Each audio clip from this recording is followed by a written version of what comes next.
Good evening everyone and welcome to the very first edition of Virtual Demo Day. My name is Thomas Scheer, I'm co-founder and CEO of DISRUPTORS.ai.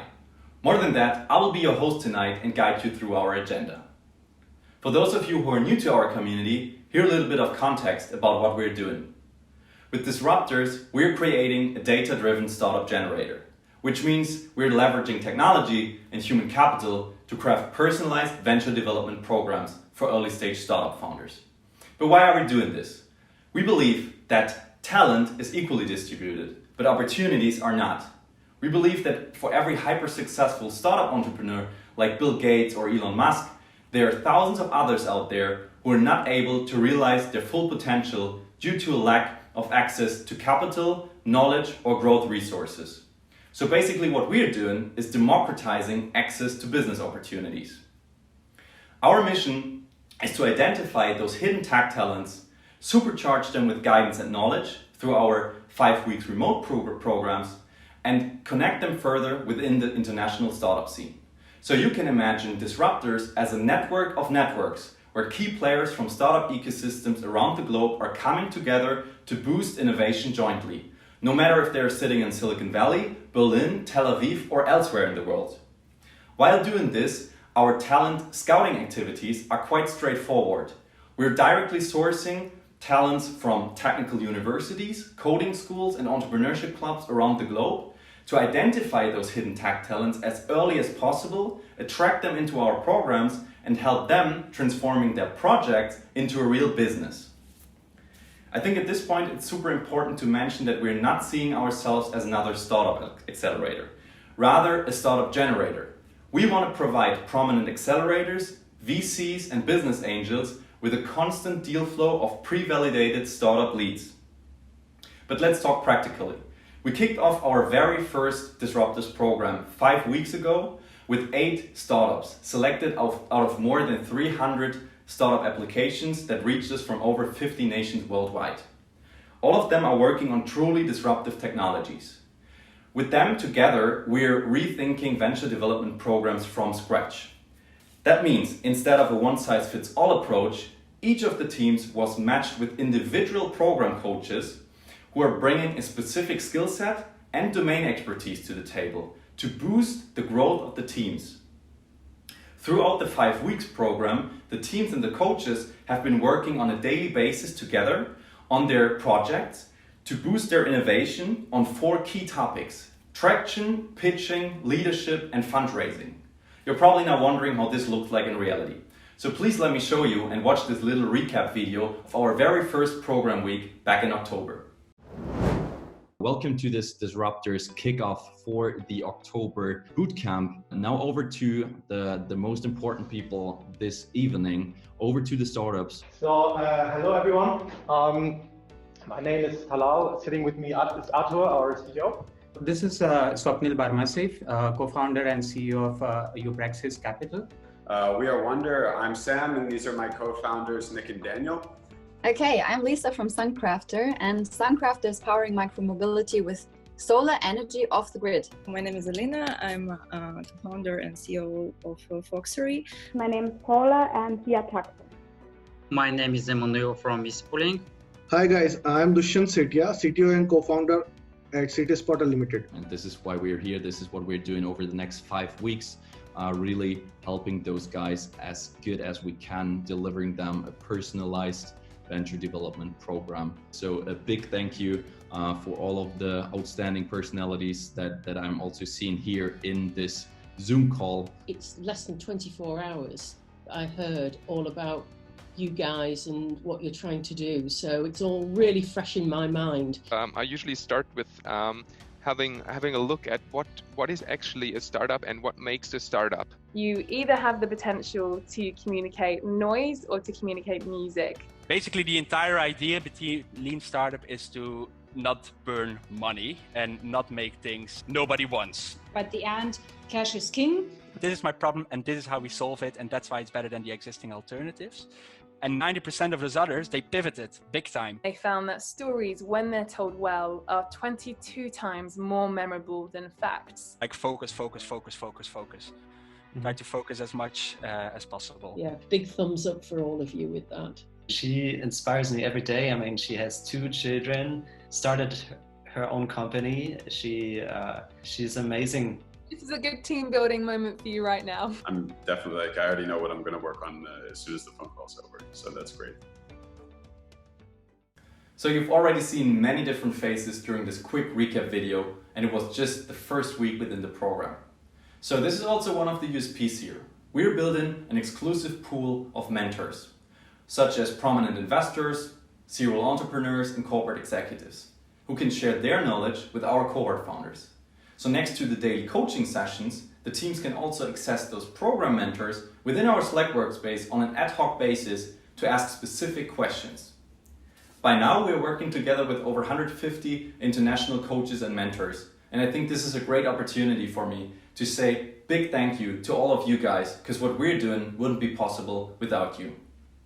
And now I think it's time to shift over to the most important people this evening, our 8 disruptors who are willing to present their innovation. You already saw a quick teaser on the status quo 5 weeks ago, and now it's time to check where they're standing today.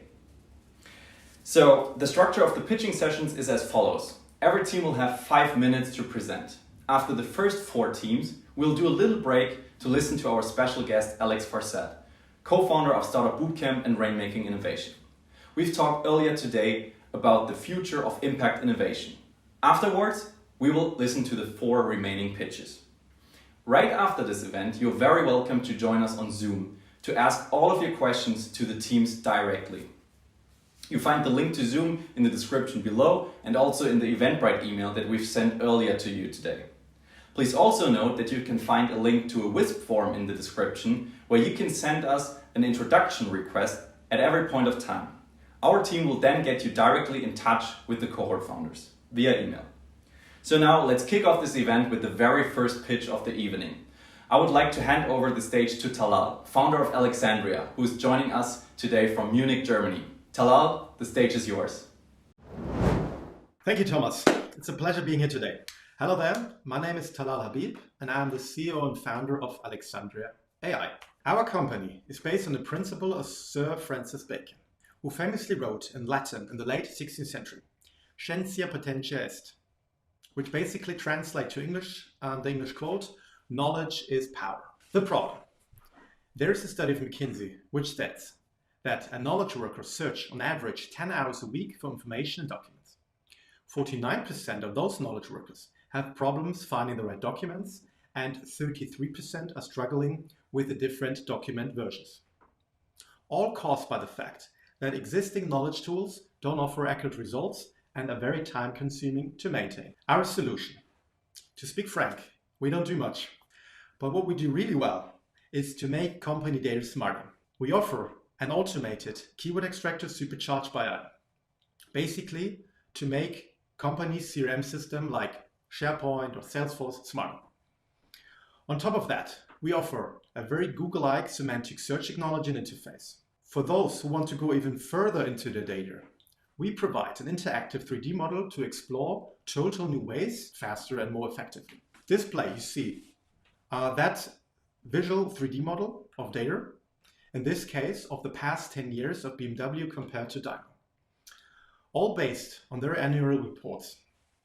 Here you see related corporate governance topics and the documents pages they are mentioning. Our vision is to become the German-based unicorn Celonis for company knowledge. We are changing the way how we use and leverage knowledge in our day-to-day work to empower knowledge worker to gain deeper and richer insights to the business faster. All to strengthen their competitive advantage and to refocus on the meaningful task. So let's have a look at the market situation. So on the x-axis, see the timeline. T. And on the y-axis, we display the available company knowledge. Okay. Over the last 2 to 3 decades, there was an exponential increase in terms of available knowledge and data within organizations. On the other hand, the knowledge that is known by the individual knowledge worker in relation to the available company knowledge is exponentially decreasing.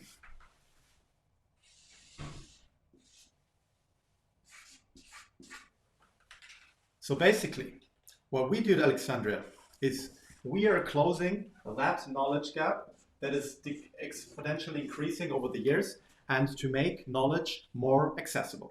The market. Our market entry is the professional service sector, which has a size of over 5,400 billion US. Even with the impact of Corona, it is a rapidly growing market with a CAGR of 7.1%. The complexity as well as the related knowledge company of that sector is steadily increasing. With that said, the talent of that industry has a low tolerance to clunky tech, and the HR-related cost lies at an astonishing 80 to 90%. The go-to-market. We focus now on the DACH region, connecting to clients' CRM system. So on the one hand, we are targeting SMBs, HR recruiting companies with our end-to-end solution. And on the other hand, we have and focusing on SMEs for the area of management consultancies with our SharePoint keyword extractor. We're gaining that wow effect in our sales pitch with our 3D model cloud that you've seen earlier. The business model. We offer our service as a SaaS model.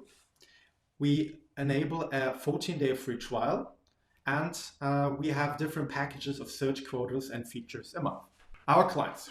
Here's an overview of companies we already signed annual contracts with, are just in the final contract negotiations, are testing our product with their data, or companies we've already had at least 3 meetings with. So you see a very strong filled pipeline. However, we believe that our solution will be craved by all companies who have unstructured data. The team. As mentioned, my name is Talal Habib, and I'm the CEO and founder of Alexandrya. I've studied business management and worked as a management consultant. I've started my first startup with the age of 24. After pivoting a couple of tech startups, I've started a software service company where I was responsible for closing frame contracts with corporates like Sky Germany, PricewaterhouseCoopers, BMW, Rocket Internet, and many more. Happy to have Artur Lukasiewicz as our CTO and co-founder on board. We know each other for more than 2 years now and been working together over a year now on Alexandrya.ai. Artur has a very strong background in software development, been working 7 years as a full stack developer, and has very strong expertise in the machine learning technologies. We're also too happy to have Laura on board, who is supporting us on the product development, and Niels, who is our NLP and software engineer. Investment. So far, we have bootstrapped on profits from our former business. Having first paying customer on annual contracts, we are now planning to raise 400,000 euros. At the moment, we are already in close exchange with smart money angel investors. With that investment, we are particularly planning to strengthen our tech team, all to build and test new product features faster. Additionally, automate the client onboarding process and building APIs to external software providers, and to spend more on SEO, SEA to increase inbound traffic. To sum it up with the quote of Benjamin Franklin, an investment in knowledge pays the best interest. So guys, we are in it to build something big here. We offer you now the once in a lifetime opportunity to be part of something huge. So don't miss out. So thank you very much for your time. And we will be very happy to go more into depth about us, about our product, and how we can make the difference. So back to Cologne and back to you, Thomas. Thanks, Talal. We're moving forward to our next presenter of tonight, which is Sam from Team Wundr. Sam is originally coming from the US, but now located with his team in Berlin. Take it away, Sam. Thanks for the nice introduction, Thomas. So hey everyone, I'm Sam. I'm co-founder of Wundr, and now I'll be presenting to you what we've been building over the past 6 months. So please give me a moment while I share my screen. So how many of you guys have ever challenged yourself? You see, challenges are at the heart of all change we see in the world, both at the personal level and in society. And at Wundr, we're using the power of challenges to improve the relationship that content creators have with their audience. You see, the creator economy is in the midst of a major shift from a bigger is better advertisement-driven model to one of more niche communities and direct user-to-creator engagement and payment. And that's because the modern human wants more niche and curated content from our favorite role models.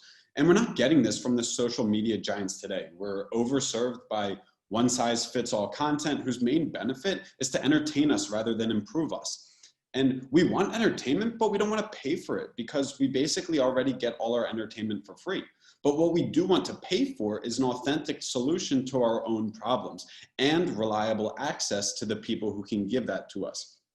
It's because of this that creators are losing engagement from their audiences. See, most creators are aware of this, but their hand is forced because they don't have an alternative. Advertisement-based platforms force them to build up massive audiences, which are impossible to manage, and then entertain them, which is extremely difficult to monetize directly. But it doesn't need to be this way.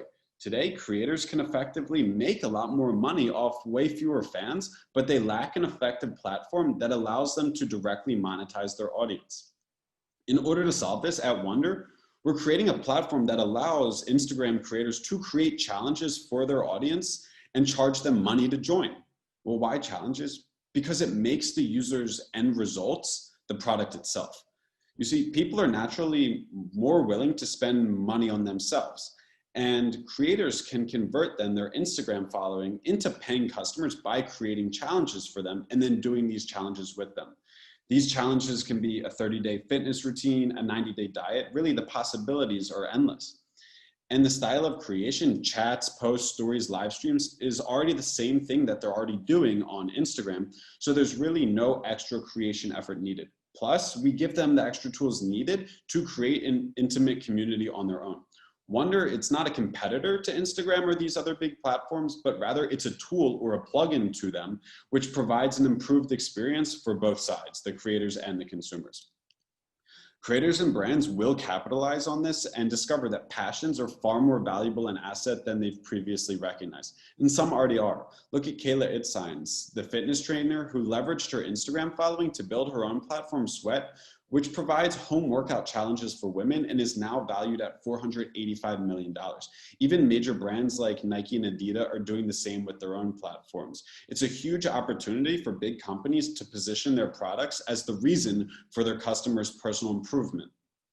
On the end user side, Wundr improves the user experience by putting personalized content and tools that the users want and need all in one place. In theory, yeah, you could assemble yourself a catalog of fitness or meditation courses by browsing YouTube and Reddit, and then plan and organize them in your task management calendar. But it takes a lot of time, and unless you're very, very disciplined, it's not going to help in the long run. But now you can do it all in Wundr. We're working in a huge market. It's impossible to estimate the size right now of the passion or creator economy, but we can say with certainty that it's in the tens of billions of dollars. In 2020 alone, 6.2 million creators on Instagram earn money through sponsored posts. Contrast that with Patreon's 150,000 creators who earn money through subscriptions. That's just 2.4% of Instagram's income earning creator base. Yet Patreon has a valuation of $1.2 billion as of 2020. This itself presents an opportunity for the first mover in the market to trigger the type of network effects needed to protect them from future copycats and competition. Also within the passion economy, there's a huge opportunity to sell content that's positioned as self-development. We are already used to spending money to improve ourselves offline with coaches and trainers, etc. But as the trend of remote living and remote work will continue to rise, so will the demand for these same services, but online. And better technology, such as video course platforms and improved real-time video streaming, allows for higher quality content that wasn't even possible a few years ago. We're entering into the market by targeting Instagram influencers with 10 to 100,000 followers. This is sort of a vacuum of creation space where the creators are not yet big enough to monetize effectively through advertisements on the big platforms, but have a large enough audience that if they only sold to a small fraction of them, they could make a lot of money. The competition has shown that this business model works, but nobody's doing it with Instagram influencers and nobody's doing it with self-development content. See, our revenue model is really the key disruption here because it's designed to empower the creators creators can select their own prices for their own content packages. This is extremely important because creators can then segment their audience and offer specific products and services at different price points. This is currently what they can't do on Instagram or Facebook or YouTube. And by segmenting their customer base and offering greater value at the top at a higher price point, creators can earn a living with a smaller total audience. So far, we've understood that we're going to do a revenue sharing model, taking anywhere from 5 to 30% of creator sales based on the size of their audience. Our team is extremely experienced in building communities as well as running businesses. Furthermore, we're all really self-development focused, but when we had to do this ourselves, we did it the old school way, through assembling our own catalog of resources and emulating the behavior of our favorite role models. So Wundr is a tool also for us, and it puts us directly in the end user's shoes and allows us to empathize the struggle that all of these consumers are going through. Right now, we're in private beta and we have a 35% daily active user to monthly active user ratio amongst the early adopters. It's proven extremely effective for general tasks, centralization, accountability, and support. But for really specific content, our users have been vocal about wanting to consume from their favorite creators and role models. And that's why we're raising $600,000 to hire talent, support development costs, and bring on more creators over the next 12 months. You see, we think this will put us in an excellent position to break into the market at a point where we're all ready to grow at a scalable rate. If you're interested in what we're building or you feel like you're a good fit for the company, you can reach me here at my email or even talk directly with us after the presentation today. Thank you everyone for your time, and I'll pass it back to you now, Thomas. Thanks everyone. Thanks, Sam. Next in line is Swapnil, co-founder and CEO of Monks of Wall Street. He's joining us today from Mumbai, India. The holy grail of financial industry is to be able to predict an imminent financial market crash. Thank you very much, Thomas. Hello and welcome everyone. My name is Swapnil Barmase. I am the co-founder and CEO of Monks of Wall Street. Monks of Wall Street is a financial engineering company powered by AI and driven by ethics. And we have just made a breakthrough that we believe will not only change the global financial industry. We are here today because we will disrupt it. Market crashes are disastrous. The 2008 global financial crash wiped out 9 million jobs and over $19 trillion in the US alone. Many internal and external shocks can cause crashes. While they are assumed to be unpredictable, the latest research in physics and mathematics suggests that they do leave a predictable trail. We empower those models with machine learning that feeds on the vast amount of data available to us in the 21st century. Our algorithm gained validation quite recently when predicting the completely unexpected COVID-19 crash. This enabled us to create 5 game-changing values for stock market investors. Our algorithm's unique advantage is to predict a market crash in advance, securing your investment against massive, sudden losses. The second is liquidity. Due to lower valuation of assets during a recession, investors' liquidity is highly restricted. Using our algorithm, you can enjoy higher asset valuation and therefore higher liquidity even in a recession. The third is volatility. Volatility is the everyday noise in the market that causes nerve-wracking losses for even the most seasoned investors. Even in absence of a crash, it is a big risk, but do not worry. Our algorithm manages your risk in a fully automatic way, from data gathering, modeling, to even deciding an appropriate strategy as well as the quantity to trade. And last but not the least, lower fees. Quantitative fund managers use high-frequency trading or derivatives to maintain higher returns, but that makes their products much more expensive and far more riskier than ours. We don't do that. We believe in smart risk management and track the global blue chip companies listed in the S&P 500 index that lowers our cost as well as the risk. Bringing all this together, look at our 10 years performance. This is a simulation where the S&P 500 index in blue started falling, particularly in 2020. However, the Monks performance in orange skyrocketed because our algorithm predicted the crash and devised an appropriate strategy. This is a simulation for representation only, We can show you our actual numbers in the virtual meeting room afterwards. At present, we are working on two revenue streams. First, we are creating our own capital fund in which our early adopters, such as family offices, private equity, high net worth individuals can invest, and we will receive a management and success-based fees. And the second is a prediction as a service, or PaaS. PaaS is an API-based notification system for the existing funds, which is our subscription-based revenue model. There are over 8,000 hedge funds globally managing over $3 trillion US. So by 2021, we will engage our early adopters, and by 2022, we aim to reach an asset under management of 100 million USD, where general public can also invest. Naturally, a question might arise that there are countless financial mathematicians out there. How couldn't they do it? One reason is that although this field is old, so are its approaches, while our system is relatively new to the industry. That is why we are quite ahead of the competition. For instance, industry leaders like JP Morgan have forayed in this technology only in 2016, whereas we started way back before 2014. Another personal motivation comes from the crisis where millions of households worldwide lost their life savings, including my parents, who lost the money they had saved for my higher education over many years within just a few days.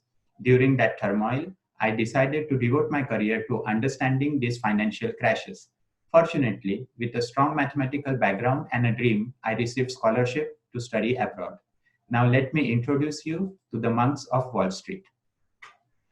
Himantha has a PhD in physics from Cambridge University. He was a lecturer in machine learning at the University College London.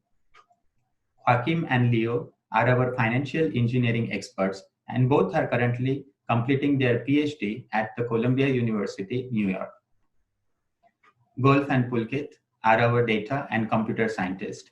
We are from India, Sri Lanka, Spain, China, and Thailand, bringing both talent and priceless diversity to the table.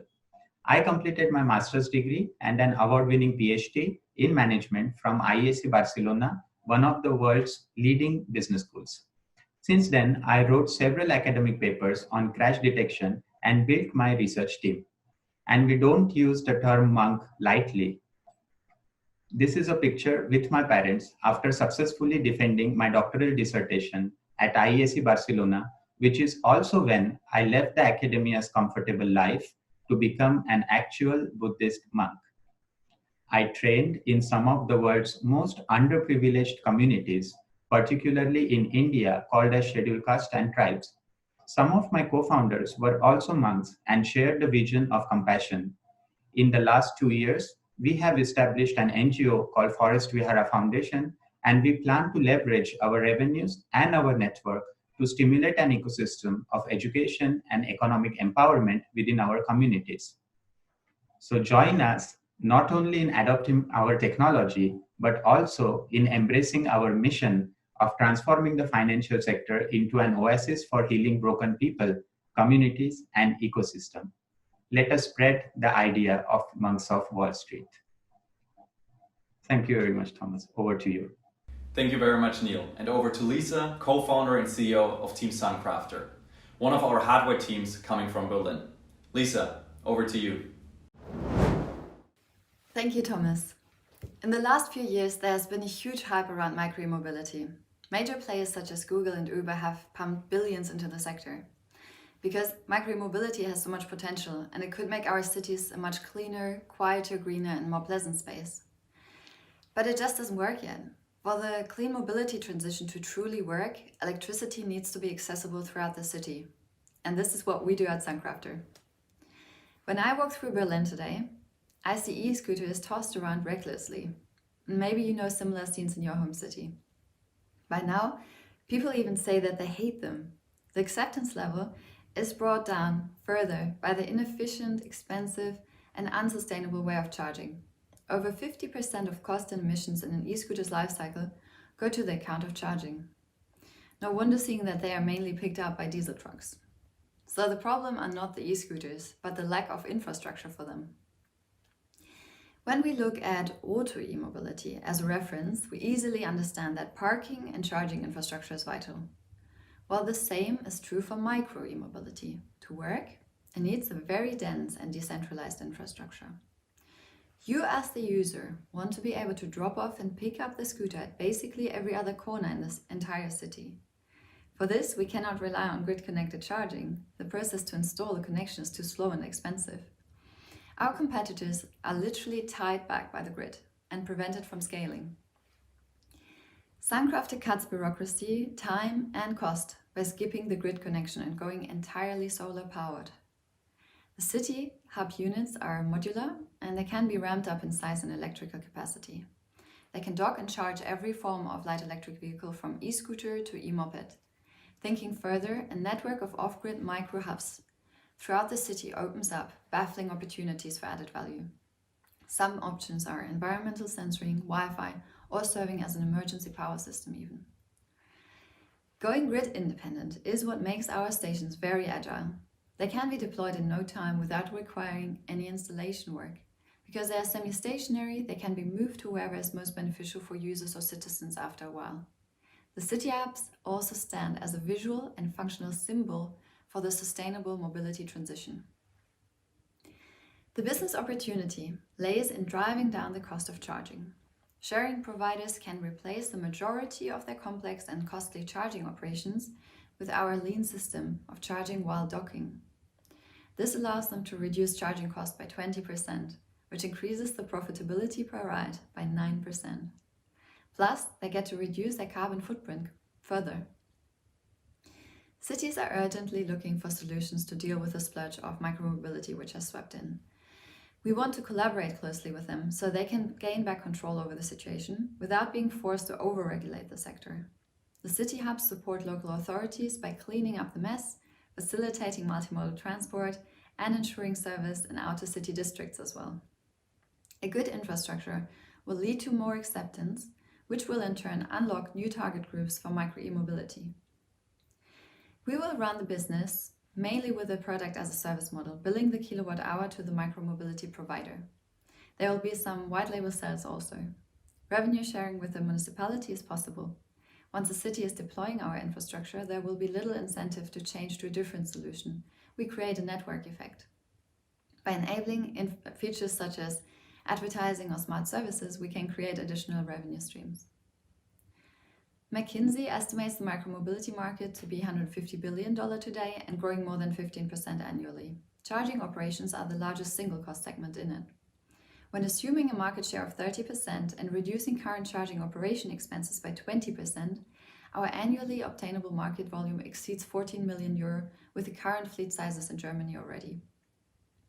As micromobility expands, our product is fit to scale with it as it implements as fast as the fleets themselves. From the start, we've created traction with the concept. We are currently funded under EU Horizon 2020 and we've won several awards. But most importantly, we have buyers. We sold our first 10 stations to a very happy customer recently. To now develop the product further and secure more municipalities fast, we are currently raising 900,000 euros seed funding, with more than half of it already secured. The next deal over 12 stations is being closed right now, and our first citywide rollout is in concrete planning. In 5 years, we expect to set up 10,000 stations throughout Europe. The interest we are seeing already shows us that right now, it is the right time for micro-mobility, and the giant opportunity lays in creating the right infrastructure. With Suncrafter, micro-mobility can finally ride on the sunny side. Thanks a lot. Thank you very much, Lisa. Now that we've finished half of the pitches, it's time to jump over to our interview with Alex Farcet. He's one of the best known faces in the European tech ecosystem, co-founded Startupbootcamp and Rainmaking innovation. We're talking a bit about the future of impact innovation. Go see yourself and enjoy the interview.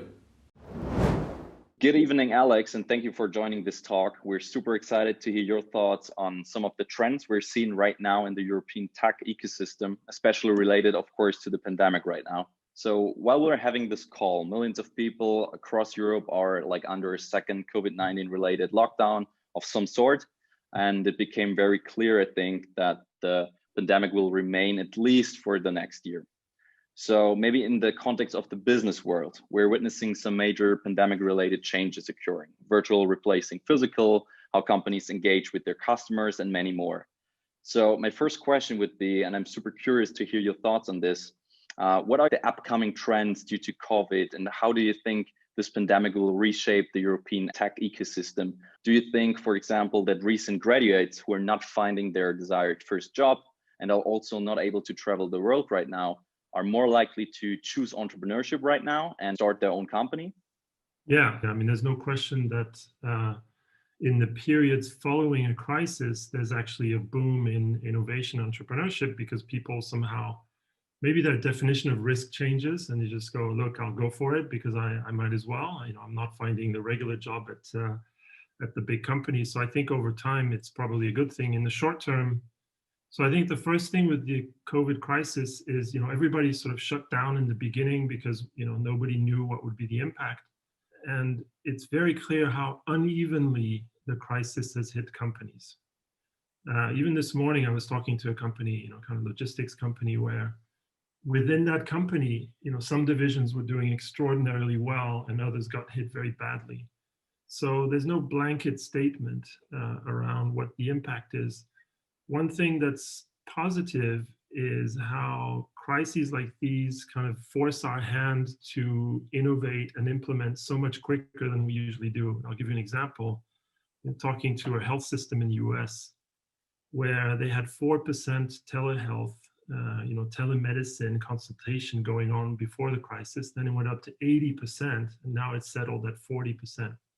So in a way, we've all been talking about tele and remote for 20 years, and in a matter of weeks, months, you know, boom, we're at 80% just because we had to, and all of the blockages were removed. So I think the strong leaders or the visionary leaders are using this to kind of as a leverage to drive change that maybe they thought would take longer. You know, that's one thing. And, you know, barriers get removed really quickly, and that's an opportunity. The other thing is every company, or there's been a lot of studies on the companies that invest, that continue to invest in innovation in a crisis, you know, within the next few years really become leaders, you know, and the ones who are kind of get a little bit cold feet really fall behind. There's a lot of studies on that. So keep investing and, you know, use the opportunity to drive some big changes. I definitely agree with this, and it leads directly over to the second question that I just noted down, which is, of course, that the pandemic is also directly affecting corporates all over the world. And at Rainmaking Innovation, you've worked, I think, with over like 80 of the Fortune 500 companies so far. And I think a recent McKinsey study just suggested that prioritizing innovation today is key to unlock post-crisis growth. So it's exactly what you just said. You can't stop the budgets right now for innovation. You've run like multiple vertical specific programs with different corporates around the globe. Can you share some insights on how corporates are adjusting their innovation activities right now to tackle those times of pandemic? I mean, there's no question that one of the first things that gets cut by most companies, it's only the leaders who continue investing, is the innovation, you know, the sort of the consultants, the innovation, all of this, the activity that feels not of primary importance in the short term. But again, that's proven that it's in the long term, that is a mistake. I mean, not everybody's in that position. Some companies have been hit really hard. You know, basically everybody's worried about what's in next year's budget, right? Are we seeing pockets of investments happen again? And again, some companies are doing incredibly well and have different kind of problem, like too much growth. So it's uneven. You mentioned that some winners are also out there due to the COVID pandemic, especially, of course, the US tech giants who are having a big increase right now. But maybe on the other hand side, would you say that especially European companies and the larger enterprises are rising up to the challenge right now and are accelerating their innovation activities, or are we a bit behind the US market here? No, I think it's uneven even within the region and even within industries, within verticals. You know, there's always this sort of European angst about being a couple of years behind. And these are times to double down. I think Europe has a real unique opportunity when it comes to what I call impact innovation, or, you know, taking leadership on the UN Sustainable Development Goals. I think the US has lost its leadership there. Of course, now hopefully things change quickly there. And that's an opportunity for Europe to exist in a space, and take a leadership space that it otherwise doesn't have, maybe in some of the bigger tech areas. And we should double down on that. You just mentioned it, impact innovation, which is one of your biggest passions. So as I believe that many of us will have like different definition about impact or impact innovation, it would be great to hear from your side and from your point of view, what is impact innovation for you and what does it mean for you? Yeah, so, if you're familiar with the UN SDGs, there's 17 sustainable development goals, and Sure. They cover almost entire life on the entire planet, So in a way, the first thing you could say is everything is impact, including non-impact. We could say if a company is not focused on impact, they're actually having an impact. It happens to be negative. So in a way, everybody's having impact, positive or negative. I think the purest definition would be, for an impact startup, for example, is that the impact part of their business model is so central that if you took it out, the company wouldn't exist anymore. And so that's a category of startups that are maybe they're nonprofit, maybe they're B Corp or focused on impact first. But there's plenty of startups that are, maybe for profit and it's not their sole purpose, but they are impactful. And I think that's a much bigger category. So when it comes to impact, in particular in where we operate at the intersection of corporates and startups, I can tell you in a decade of doing this, I launched Startupbootcamp in 2010. At the time, the open innovation movement basically was just starting, and the corporates weren't that focused on, external innovation in that way. And the world sure has changed since then. And I think we're at the cusp of that magnitude of change now, where, in the last 10 years, I've basically never worked with CSR, sustainability people, when it came to innovation. So they've played an important role in mitigating risk and measuring things and reporting, but they haven't been at the innovation table. And that is changing now. If you've paid attention, all these big companies are announcing 2030 net zero or decarbonization goals, or 2050. And they realize that even if they implement their entire bank of ideas on how to get there, there's still a gap. And that gap has to be filled by innovation. And so now we're seeing cross-functional teams for the first time, where you have sort of the business units, the core business, innovation people, if there's a central innovation team, and CSI, sustainability, and other kinds of experts. And that's interesting, and that's exactly the space we want to be in. Essentially bringing the innovation toolbox that's been applied to the P&L to now apply to, was maybe an old way of putting it now, but the triple bottom line. It's having both impact on financial results and on the planet. Can you maybe name some of the examples where the economic factor was combinable with the impact innovation? So a good example maybe for other corporates who are listening right now. When it comes to balancing financial impact and impact, people often use the word trade-off. It's seen as sort of either or. I'm green or I'm profitable. And there have been so many studies, both on sort of market share of sustainable companies, leader companies that are returning better returns. Because why? Sustainable companies are in general better managed. They're better managed, they're better at managing their stakeholders. They're better managing employees, regulators. And that means that, in general, they just have better results. And so, people have done studies, and McKinsey's done a study on this as well, on the value of the SDGs, it's $1 trillion problem, but also $1 trillion opportunity. So I think in the short term, it may hurt. You're putting more effort in designing your products to be circular, for example, or reducing greenhouse gas emissions. That might be costly in the short term, but it inevitably opens new doors, because if you're the leader, all of a sudden new opportunities open up, and you're operating in areas you didn't think you would, and that are generating lots of growth. So maybe a short-term trade-off, but it's long-term a no-brainer. And by the way, a burning planet is bad.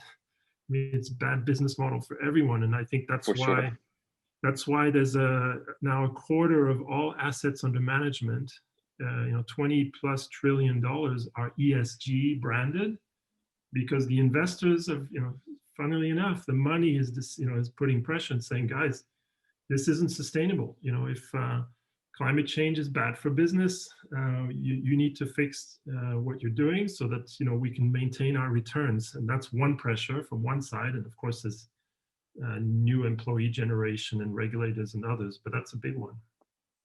And from your experience over the last decades in the European, but also the international tech ecosystem, how do you see the role between global companies on the one hand side and startups like the big fish and the small fish in this ecosystem? When you can get a startup and a global and a big company to work well, it's, magic can happen. When you get it wrong, it's hell, because you get the worst of both sides. Large companies represent something like 60-70% of the economic weight. So I always say Walmart is bigger than Spain in total economic weight. So the biggest lever we have, of course, policy, governments are important in taking a leadership, but the big levers on change in the short to midterm are big companies. And so what our mission is to bring that innovation that's driven by the startups and tech evolution and business models, and to use the big assets of the big companies, whether it's distribution or data or brand, etc., to effect change fast, because it takes time to build a startup and have real impact. There are miracles that happen when a unicorn gets created quickly, but that's the exception. So that's the biggest lever we have, is to leverage the innovation that's happening and do it through the big companies that are out there operating, that have this massive footprint, that we need to fix. Yeah, it's definitely a long route ahead. And this also leads to my last question, Alex. What are your major milestones for the next couple of years with Rainmaking innovation in the impact sector, in the impact innovation field? Yeah, so we've done a soft launch on Rainmaking Impact, essentially just positioning ourselves as an innovation firm, with, again, that innovation toolbox that we want to bring to that agenda. And it's to do exactly what I said, is to work with big companies that have announced, these very ambitious goals and that have an innovation gap, and to fill that gap. And there's plenty of work, and the studies that come out where the slowdown in the economies now, emissions reduction, etc., that happened because of the crisis, we need to repeat that every year in order to meet the Paris goals. That's daunting, right? Because you realize how much we slowed down and how much the air got better in some cities, etc. So there's a lot of work to do, and I would encourage every entrepreneur out there, look at circularity, decarbonization, net zero. There are massive opportunities. These big companies are looking for solutions. Large companies are declaring very ambitious goals without knowing how to get there, and we just want to be part of that solution. Absolutely. So to all the startups out there, you heard it. If you're active in the innovation and impact innovation field, then get on the stage, spread the word, and get in contact also with corporates, not only the investor side, to really push your technologies forward. So many thanks to you, Alex, for taking your time today. I have no doubt that we could talk about this like hours more, but I think we're reaching our time limit, and I want to give the remaining 4 startups also the chance to take their stage and present their innovations. So I'd like to thank you again for joining us today and sharing some of your very inspirational insight with us. Have a great rest of the day, and I say goodbye from my side, Alex. Thanks, and good luck to the startups, and congrats on the successful demo day and the new model. You guys are innovating too. That's really cool. What an inspiring person. Many thanks again, Alex, for the great interview. We're now going back to our VIPs of the evening, and I would like to hand over the stage to Emmanuel, co-founder and CEO of Ispolink. He's joining us today from Bulgaria. Emmanuel, tell us what you're doing over there. Thank you, Thomas, for this amazing opportunity. My name is Emmanuel, and I'm the CEO of Ispolink. I'm sure most of you or your HR teams have struggled to find qualified talent at some point.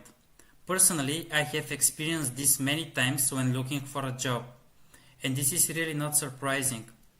We are seeing an increased demand for tech talent, and 67% of recruiters struggle to find people with the right experience and skill set. There are several reasons for that. The shortage of tech talent, the time-intensive internal processes, and the lack of automated hiring platforms. Now let me tell you how Ispolink resolves all of these issues. Ispolink empowers companies to source the best IT and blockchain engineers globally by offering a full-cycle recruitment solution which streamlines and simplifies the hiring.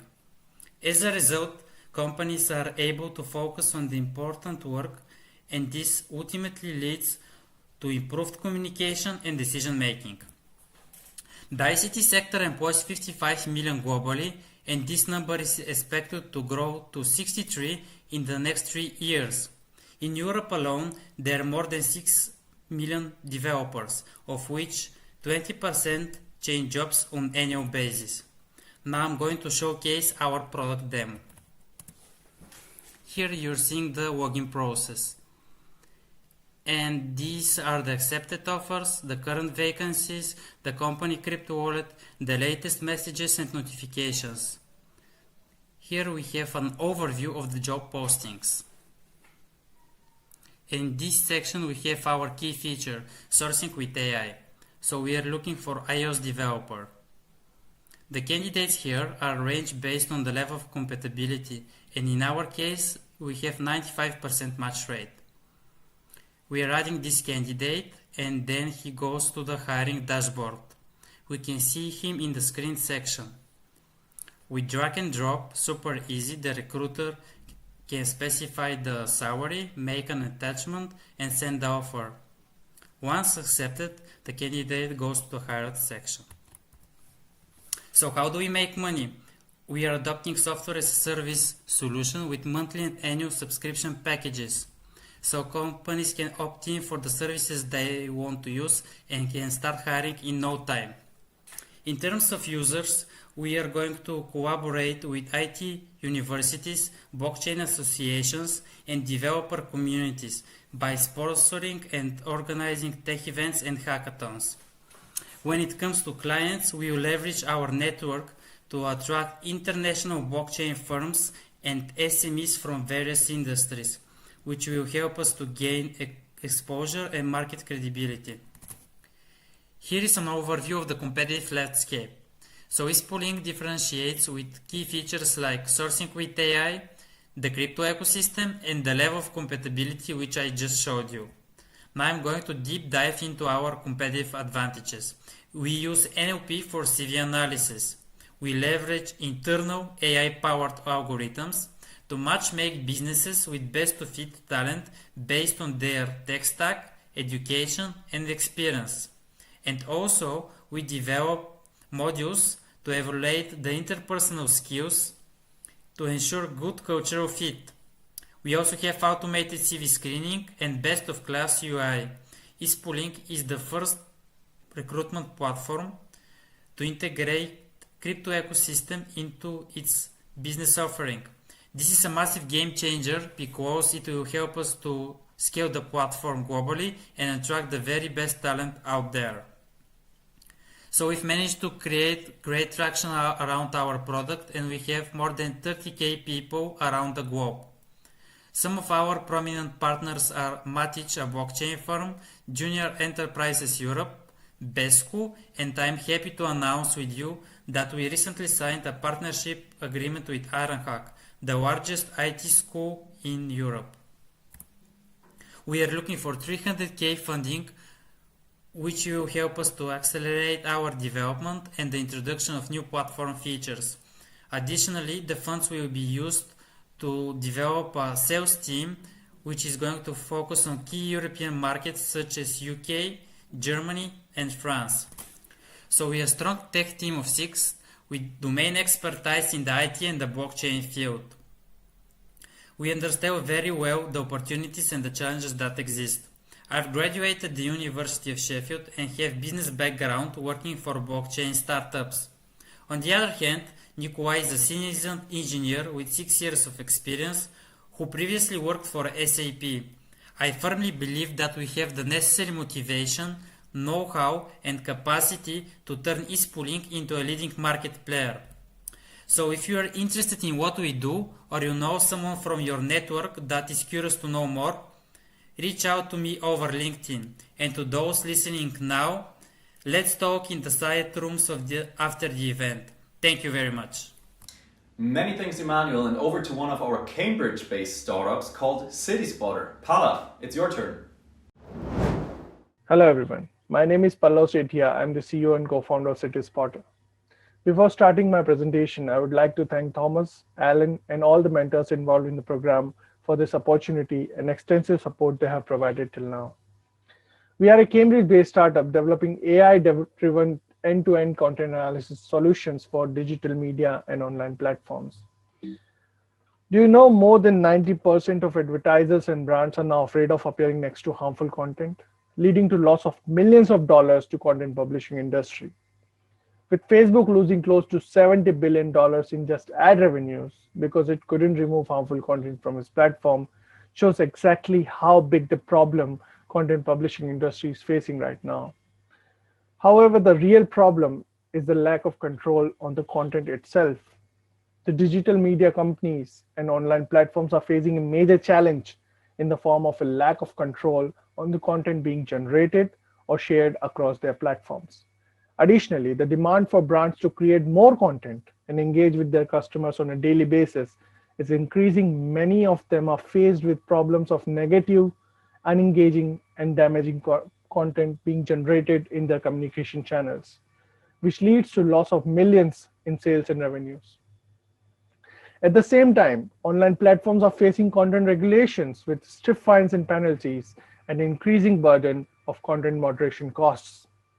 With stringent hate speech and harmful content laws being enacted worldwide, it is no more an ethical obligation, but a legal responsibility to act against it. Therefore, at Citispotter, we are offering AI-driven end-to-end content analysis technologies to digital media and online platforms to understand and control their content in an efficient manner. Our integrated content analysis platform helps content creators and marketers to create emotionally engaging, credible, and safer content which help them to grow their brand. Our AI engine helps online platforms to identify and filter out the harmful content on the platform in real time and automate the moderation process. Harmful content containing traces of hate speech, racism, sexism, and abuse can be filtered out in real time. Citispotter-powered content moderation helps online platforms to stay ahead of the curve by ensuring ethical and legal compliance with upcoming content regulations. It will increase their advertisement retention and ensure a safer environment for brands and users to engage with, which will result in an increased overall return on investment. Let me show you a demo of how our technology works. Once you log in into the dashboard, you can create or import the content in the tool. Once you click the Analyze button, the analysis is done in the real time and you get the signals related to emotional quotient, credibility, and content safety. What this means is that you can see the content health report card, which highlights various emotions, language tone, credibility features such as opinionated or factual language, clickbait potential of the headline, and at the same time, the tool helps you ensure the content is safe for the users. We are offering API licensing as white label solution to the online platforms to filter out the harmful content by integrating our technology in their existing solutions. Our integrated content analysis tool is aimed at content marketers to create emotionally engaging and safer content, and this will be sold on an yearly and monthly subscriptions. There is a huge gap in the content analysis market right now. Our competitors are offering content moderation, spam filter, grammar correction in basic sentiment analysis. No one is currently offering an end-to-end content solution. Our offering is unique, and our integrated content analysis highlights emotional quotient, content credibility, and content safety all at the same time. This gives the content creators and online platforms an end-to-end content solution, helping them to control the content both at the generation and post-moderation stages. The global market opportunity for deep tech content solutions is £239 billion. With upcoming content regulations worldwide, the market will explode in coming years, creating a massive need for our solution globally. We have won many prestigious awards in competition, from getting pre-seed grant to winning Oslo Innovation Week recently. We are being supported by 5 accelerators, 3 institutions, UK government, 2 corporates, and 2 European organizations for various different aspects of our business and taking our business to the next stage. We are currently executing a pilot with Germany-based sales and marketing company and discussing pilots with other industry players. We are currently testing our alpha with our closed group and pilot customers and plan to launch the beta in next 3 months. We hope to gain commercial traction within next 6 to 12 months. We are a team of 5. Me and Dushyant both come from strong entrepreneurial and technical backgrounds. I'm a computer science engineer and a graduate of Cranfield University in Management and Entrepreneurship. Dushyant is a certified data scientist from IIM Indore and a graduate in entrepreneurship from Cambridge University. We are accompanied by 2 brilliant data scientists and a cloud engineer in our team. We are fortunate to have Dr. Shive as our mentor. He's a well-known name in the Cambridge ecosystem and sits on board of many high-growth based startups.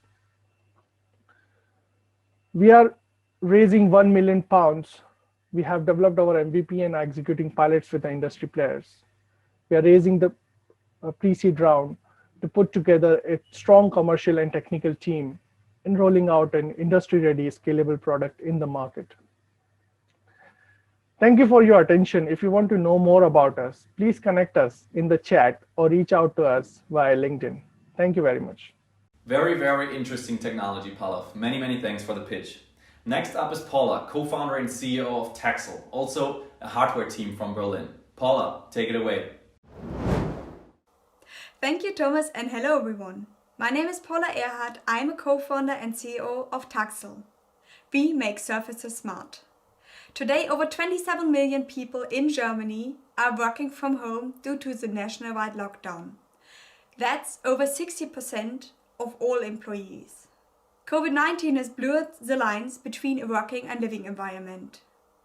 With millions of people worldwide conducting their everyday jobs while sitting on a sofa in their living room, surrounded by distractions that affect their productivity. Home offices are increasingly adopted across companies all over the world. This is the future of work.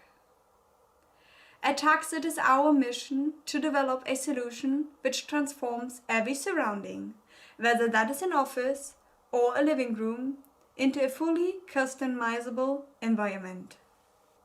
Our sensor enables intuitive 2D gesture control with every smart device in your surrounding, without extra screen time. We empower our users to set up an optimized working environment to increase their productivity. This is done by easily controlling every aspect of their surrounding, including optimal temperature, light levels, noise, and many other aspects. We developed a tactile surface sensor that can be put on and integrated into almost any kind of surface or furniture, like an office desk or a sofa armrest. It detects 2D symbols and can control all kinds of electrical devices and machines. Because it has a deep learning algorithm on it, it's very easy to teach new gestures or symbols without requiring extra coding skill, whether that is a simple shape, the alphabet, or even Chinese signs. We defined the German smart home vertical as our go-to market. The market penetration in Germany for smart home products was at about 19% this year and is projected to double by 2025 to about 40%. Already this year, the turnover in Germany with smart home products was at over 4.2 billion euros. And in USA and China, it was this year already at over 20 billion euros each. Our goal is to collaborate with B2B customers in turning their products into smart devices.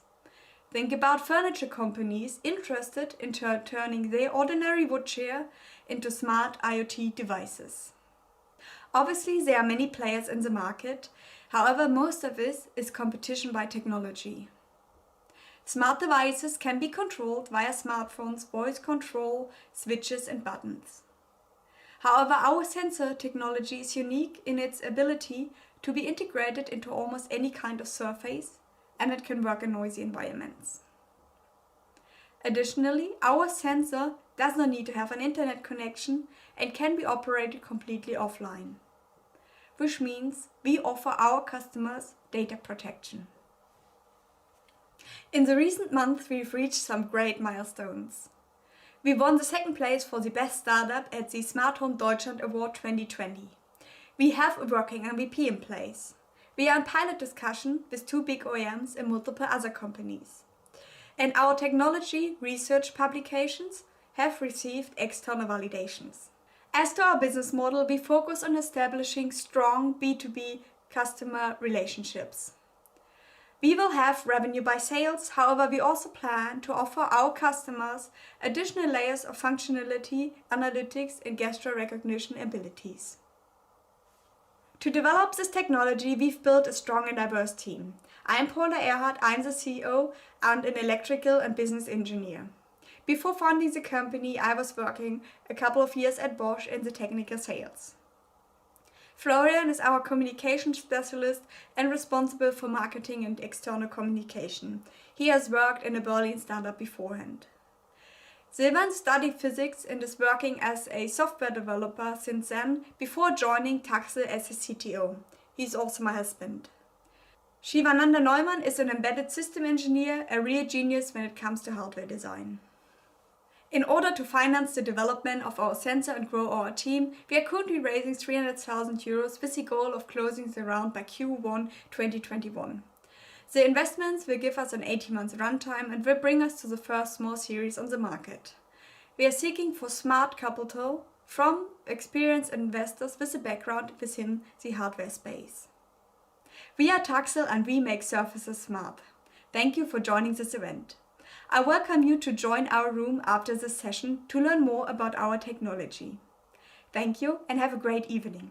Thank you very much, Paula. And now, last but not least, Alina, the COO of Foxery, joining us today from Kiev, Ukraine. Alina, the best comes last. Over to you. Thank you, Thomas. Hello, everyone. My name is Alina Kravets, Chief Operating Officer of Foxery. We help webinar operators optimize their sales funnel and automate their marketing activities. As you probably all noticed on your LinkedIn feed, webinars are emerging as one of the top digital trends in times of global pandemic. Webinars are also emerging as one of the most favorite tools in the marketer sandbox, as they are highly cost-effective and create an environment which encourages high engagement and better customer relations building. Whether you're an e-learning company, SME, marketing agency, or a business professional seeking to kick off an online coaching business, it is very likely you will face the same difficulties in your webinar sales funnel. Published data indicates that only 15–20% of registered users actually attend a webinar, and only 3% of them will become paying customers. Among the main reasons for that is the limited integration between webinar platforms and the various communication tools, CRM systems, and growth marketing solutions available out there. For example, many operators are still using emails as their prime webinar marketing strategy. But although email was once the most modern and convenient way to communicate with customers and business partners, those days are gone. Instead, messaging apps such as WhatsApp, Facebook Messenger, and many others are offering new communication channels, which are faster, more intuitive, more personal, and more important, requested by the customer. Foxery platform offers a holistic end-to-end solution to make the lives of webinar operators a lot easier and help them optimize and monetize their sales funnel. We are the first platform which empowers our users to automate and analyze every aspect of their webinar marketing activities, as well as the first to introduce a built-in chatbot By making your sales funnel more transparent and optimized, we increase your conversion rates. By integrating a chatbot, we increase your customer engagement. And by analyzing your activities, we empower you to adopt data-driven marketing decisions.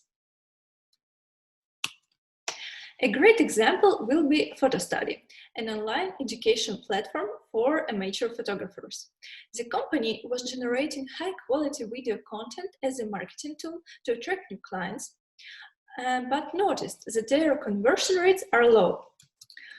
With integration of Foxery, they increased their opt-in rate by over 50%, their attendance rate by over 25%, and you can see the result. That is really awesome. By the way, the CEO of the company was so impressed by Foxery's technology that he decided to hop in as our first investor. Obviously, there are quite few competitors out there, but we know that we identified a market opportunity that is not being addressed by existing market players. There aren't similar products at all. With Foxery, you can read your client's mind, and you can reach your client's mind. In terms of our target customers, we are focusing on e-learning platforms, individuals holding webinars, and SMEs interested to take their webinar marketing activities to the next level. Our team consists of highly qualified business, marketing, and technical professionals with rich experience in their respective fields. Our CEO, Eugen, is a well-known digital marketing and analytics expert who already built 2 highly successful online education business schools that are well-known all over the seas. Our technical guys, Max and Dmitry, have previously developed complex analytics technologies. We are currently raising 350,000 euros in order to increase our marketing sales activity, improve our backend infrastructure, and integrate new features and analytical capabilities. And for sure, the heart of the Foxery are customers, so you are well welcome to be with us from the beginning. I encourage you to come and have a chat with our team right after the event and learn more about Foxery's solution. Thank you. Thank you so much, Alina. With this 8th and final pitch of the evening, we're now officially concluding the first virtual demo day of DISRUPTORS.ai. I really hope you enjoyed it and had the opportunity to learn more about all 8 graduating teams.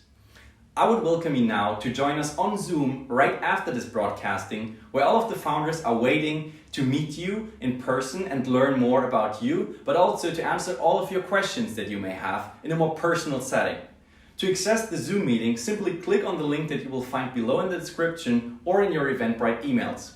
Then you need to choose the breakout room feature, where you will see a list with 8 possible rooms named after the startups. Feel free to switch between rooms and ask as many questions as you'd like to. I would love to see many of you there to kickstart the discussions. Finally, I'm even more happy to announce that we'll launch our next program in February 2021. Which will also be open to US-based startups. On top of that, we will launch multiple vertical-specific programs in Q3 2021 together with leading industry partners. So I welcome all of you guys to get in touch with our core team, learn more about our vision and how we can cooperate. I think there's nothing more to say. I would thank all of you guys again for joining tonight, for being part of this community, this growing community of startup enthusiasts and innovators. Have a great evening, stay safe, and goodbye.